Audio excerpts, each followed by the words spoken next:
Tiens, attends, j'ai une idée, mec. Pour faire croire aux gens que tu t'es bien donné, ben on va mettre ça. Comme ça va faire genre tu transpires. Vas-y. Ok. Vas-y.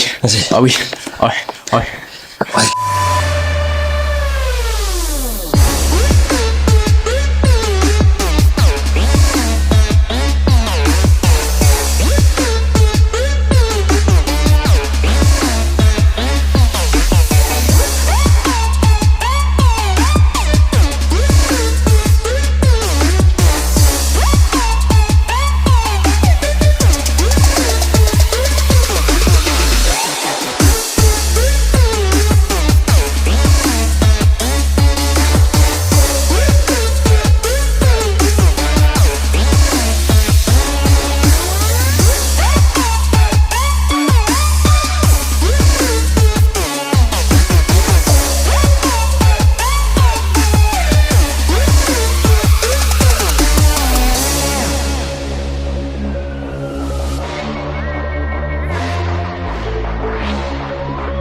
Salut les pitchouns. Salut à toi, bienvenue dans le nouvel épisode de ce vlogueux. Aujourd'hui, on va t'expliquer pourquoi le CrossFit. C'est un sport de... Ah là, on n'a rien de sexiste. Tout à fait, on n'a rien contre les fiottes. C'est juste un titre accrocheur pour vous expliquer que le CrossFit, comme il est classiquement effectué, te rend faible. Vu qu'on est pédagogue, on va t'expliquer pourquoi du coup on pense ça. D'accord, ne t'offusque pas. Va jusqu'au bout. Va jusqu'au bout. Et après, si t'es pas d'accord, tu peux dire que t'es pas d'accord. Voilà. Tu nous mets à... Va te faire enculer dans les commentaires. Non, pas de vulgarité les gars, pas de vulgarité là. Va te faire mettre. Premier point, on a eu quelques remarques, mais également quand on voit des gens qui viennent en drop chez nous, ils sont toujours assez surpris par notre manière de gérer la fin des WOD. Exactement. Puisque ici, personne ne s'assoit ou ne s'allonge à la fin du WOD, même s'il est complètement explosé. Ce qui gêne l'ego de pas mal de gens qui viennent en drop, ou alors des gens qui ont pratiqué du CrossFit déjà. Crossfitters purs et durs. Pas pur et dur, hein, les crossfitters pseudo-compétiteurs. Donc souvent ils sont très perturbés quand on leur dit debout. Et généralement, vu qu'il y a de la musique très fort, c'est jamais sur des paroles très douces et avec un ton très doux du style s'il te plaît, veux-tu lever ton cul de ce sol? Et en général, ils comprennent pas, ils se relèvent, ils font oh, mais j'ai fini mon WOD, c'était bien 4 tours, c'est ça? Et tu le regardes et tu fais Ouais, t'as fini, mais tu te lèves. Ici, personne s'allonge. Et en général, après, ils font la tête, ils boudent. Parce que je me suis donné à fond, et du coup. Mais souvent, quand ils font ça, donc les gens, quand ils vont s'allonger, on a vu la même chose à l'Aerox. À l'Aerox, tu remarques ceux qui font de l'Aerox et ceux qui font du CrossFit et qui font de l'Aerox. En général, les CrossFitters qui font de l'Aerox, ils viennent, ils s'allongent et tout. Et ceux qui font juste de l'Aerox ou des sports d'endurance, ils finissent. C'est bon, t'as ta Red Bull, on te l'a ouverte. Oh, c'est con. Bah, tu la bois quand même, tu vas chercher ton patch et tu te barres. Exactement. Alors que les crossfitters, ils s'allongent comme des grosses. Mais le pire du pire, c'est quand les gens s'allongent. Tu vois, on a souvent l'image du mec qui vient de finir son marathon ou son Ironman et qui, à la ligne d'arrivée, il s'écroule par terre. Parce que déjà, plus de force. Ouais, il arrive en titubant, le mec, c'est à la limite de la limite. Au CrossFit, c'est clairement pas ça. Quand les gens ils finissent leur WOD, ils sont encore encore frais. Ils sont encore frais, tu vois. C'est-à-dire que là, ils sont capables de faire 5 mètres en marchant, de prendre leur serviette, de poser leur serviette et de s'allonger et de se rouler comme ça. Mais je me suis donné à fond. Non, écoute, si tu as pu faire 5 mètres et en pleine conscience prendre ta serviette, t'allonger et changer de position entre deux, c'est que non, tu n'étais pas à fond. Pourquoi on pense ça? Parce que du coup, il n'y a aucun lien de corrélation entre le fait de se foutre la mine sur un WOD et être dans l'obligation de s'allonger ou de s'asseoir après. Déjà, c'est mauvais.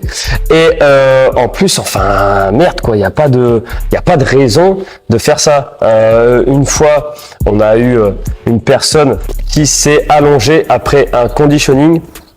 Donc conditioning, en gros, c'est de la récup. C'est un WOD de récup pour continuer la fin de la semaine.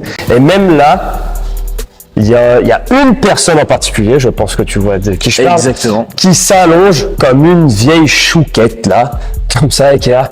Ah. Pour ceux qui sont pas familiers, le conditioning, au niveau de l'effort que ça demande, on est sur une allure de jogging, voire un petit peu plus, mais c'est pas non plus la mort, quoi. C'est pas parce que vous avez fait un WOD que ça vous donne le droit de vous sentir des super-héros.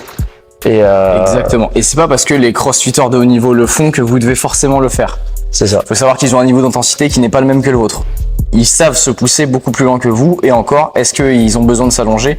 Je ne suis pas sûr. Tu regardes les meilleurs crossfitters, ils s'allongent pas comme des merdes. Après, ils sont debout et ils te regardent bien vénère. Il y a deux raisons principales pour le fait de ne pas s'allonger après un WOD. La première, c'est comme tu l'as dit, la récupération. S'allonger, c'est très mauvais, ça permet de moins bien récupérer. On le sait, quand on a fait un effort assez intense, il faut rester debout, ouvrir sa cage thoracique et continuer de respirer, rester debout comme ça. Et le deuxième, c'est psychologique, c'est que c'est pas un entraînement qui va te tuer. Et si tu prends l'habitude à chaque fin d'entraînement, même si quand c'est pas intense ou quoi, de t'allonger par terre, tu prends l'habitude de t'autoriser à te dire je me suis bien donné, c'est bon, je peux mourir. Non, un entraînement ça va pas te tuer. Donc ne finis pas un entraînement par terre. Puis c'est transférable à la vie, c'est pas parce que j'ai eu un coup dur, un truc qui m'a mis c'est ça, un truc qui m'a mis dans le mal, que ce soit n'importe quoi dans la vie, et ben le fait de s'allonger après un WOD, ça te conditionne à en gros vous pouvez m'abattre, quoi. C'est vraiment et donc du coup dans la vie, inconsciemment, vous allez vous dire la même chose, et donc du coup vous allez vous plaindre et être là en souffrance comme ça, plaignez-moi parce que je me suis donné, ça a été dur. Donc ce qui fait que nous on a des adhérents qui après les Open sont restés debout, après le Murph sont restés debout, après un Aerox sont restés debout, ce qui a quand même vachement une autre gueule et qui est vachement badass. Alors certes, c'est vrai que ça fait pas vendre, ça fait pas je me suis vraiment donné à fond, mais est-ce qu'on est là pour faire style ou est-ce qu'on est là pour développer son physique et sa mentalité? À vous de choisir. Okay. Point numéro 2. Deuxième point, l'adaptabilité. Pourquoi le CrossFit? Eh ben du coup, le sport de l'adaptation par excellence te rend faible parce que tu finis avec une adaptabilité de chips. Donc ça, c'est un truc qui est assez particulier, par exemple, qui est propre à nous, parce que déjà on n'est pas des baltringues, et puis parce qu'on n'a pas beaucoup de matos. Et du coup, les adhérents et nos adhérentes aussi ont pris ce pli-là, ce qui fait que, par exemple, quand il n'y a pas assez de kettlebell, ils prennent automatiquement des dumbbells. Chose que si je suis une petite princesse du CrossFit, c'est pas possible. On a déjà vu plein de gens, on en a parlé dans les podcasts, ils viennent à la salle, s'il n'y a pas d'anneau, ils peuvent pas faire des muscle-up. C'est ça. Alors qu'en fait on a des barres, alors qu'en fait ça reste un muscle-up, mais voilà, il n'y a pas d'anneau, donc je peux pas faire mon WOD. S'il y a marqué kettlebell swing et qu'il n'y a plus de kettlebell de dispo, je peux pas faire mon truc. S'il y a marqué post to bar et que j'ai pas mes maniques Velite anti-magnésie d'ailleurs qu'on aura bientôt au QG, je ne peux pas faire mon WOD. Si j'ai un WOD altéro mais que j'ai que mes nanos et j'ai pas mes metcon, je ne peux pas faire mon WOD. Voilà. Il y a bien des dizaines et des dizaines de cas concrets qu'on a déjà vu se produire en vrai. Faut savoir qu'à la base, le CrossFit, ça reste quand même un sport qui est fait pour croiser toutes les disciplines et pour être prêt à l'imprévu, prêt à n'importe quoi. Et si au final, on n'est plus prêt à n'importe quoi et que si dans un WOD, il n'y a pas d'altéro, s'il y a du run un peu trop long, parce que voilà, le crossfitter, il veut bien faire du run, mais que si c'est 200 mètres. Le grand maximum, c'est 1600 pour le Murph. C'est le Murph. Et encore, le Murph, j'ai entendu dire, il y a beaucoup de crossfitters qui pensent que le Murph n'est pas un vrai WOD de CrossFit. Alors que je vois pas plus CrossFit que le Murph. Alors nous, on n'a pas un niveau extraordinaire, on n'est pas des compétiteurs nés, nous on est des coachs, des préparateurs physiques, des entraîneurs. Mais par contre, ça nous fait vraiment rire quand on voit des crossfitters qui arrivent vraiment pas à s'adapter aux moindres petits trucs. Bon branle. Marqué burpee, box jump over, mais je peux pas faire du over parce que j'ai mal, donc je vais pas le faire. Non, en fait, il y a 36 millions d'adaptations possibles. En début de cours, nous, à chaque fois, ou même dans nos programmations perso, et c'est pour ça qu'on fait les prog perso, c'est pour vraiment adapter encore au maximum. Mais dans les cours qu'on fait à la salle, à chaque fois, on fait un brief sur qu'est-ce qu'il y a aujourd'hui, qu'est-ce que vous devez faire comme adaptation, tout ça, ok, maintenant on fait ça, pour toi on fait ça, pour toi on fait ça. Dans les procs perso, c'est pareil, on nous envoie un DM ou alors dans nos accompagnements, on nous appelle. Nous, on est dans l'adaptation quotidienne et ça nous fait vraiment rire quand des crossfitters sont pas capables de s'adapter au moindre petit truc. À la moindre petite perturbation. Mais ça, c'est comme le fait de s'allonger, comme on l'a vu tout à l'heure. C'est que si je suis pas adaptable dans ma pratique sportive qu'est le CrossFit, comment je peux m'adapter dans la vie? Ma voiture tombe en panne, qu'est-ce que je fais? Eh ben, je me débrouille. J'appelle, je réagis et je reste dans l'action en fait. Sur certaines situations, de faire un brainstorming et puis de dire ok, bon, il s'est passé ça, qu'est-ce qu'on va faire? Des fois, il y a une action et automatiquement direct, on doit avoir une réaction. Quand quelqu'un se flingue à la salle sur un mouvement parce qu'il sait pas le faire, boum, réaction directe.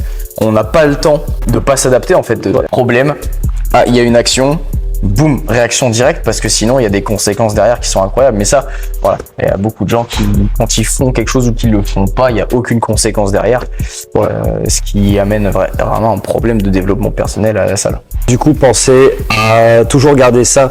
Le but du CrossFit, c'est que ce soit transférable à tous les niveaux, à tous les aspects de la vie, que ce soit physique ou psychologique. C'est vraiment le maître mot du CrossFit et c'est sans doute ce qu'on essaye de transférer, que ce soit dans nos prog Next Level et que ce soit à la salle. Je pense que s'il y a un mot à décrire la salle, et notre méthode, c'est celle-là, quoi. Si vous allez à la salle seulement pour un développement physique et pas pour un développement personnel, votre développement physique, il sera forcément limité. On pense au régime, où je perds du poids, je reprends du poids, je vais à la salle, je perds du poids, j'arrête la salle, je reprends du poids. Voilà. Enfin, partout où il n'y a pas de développement personnel en même temps qu'un développement physique, le développement physique peut pas être long terme. C'est beau ce que tu dis. Ah putain, c'est incroyable, on dirait que j'ai été à l'école.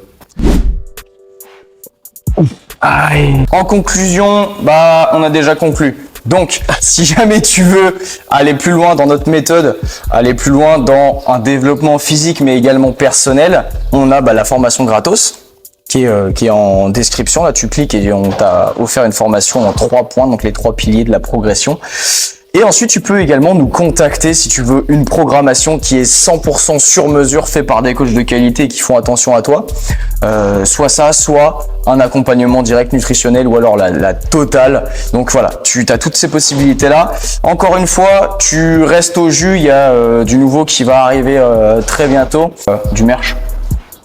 Sinon, si vous êtes dans la région de Douvres, etc., n'hésitez pas à venir. Passer faire un coucou, prendre un café. On vous offre le café, on est très gentil. Voilà. Et si vous voulez vous mettre aussi au CrossFit, vous développer physiquement et mentalement, il n'y a qu'une seule place où aller, c'est ici. C'est encore beaucoup trop à regarder les vidéos et pas être abonné. Donc du coup, c'est très perturbant. Donc si vous aimez notre travail, si vous appréciez notre travail, ce qui est 100% gratuit, vous plaît, vous apporte, le meilleur moyen de nous soutenir, s'il vous plaît, c'est de vous abonner. Et puis si vous voulez faire un petit extra, c'est de partager la vidéo. C'est ça, on vient de passer les 200 abonnés. Je veux les 300 d'ici demain, d'accord? Donc vous vous démerdez. Bon, sur ce, bisous. Ciao. Oh, putain.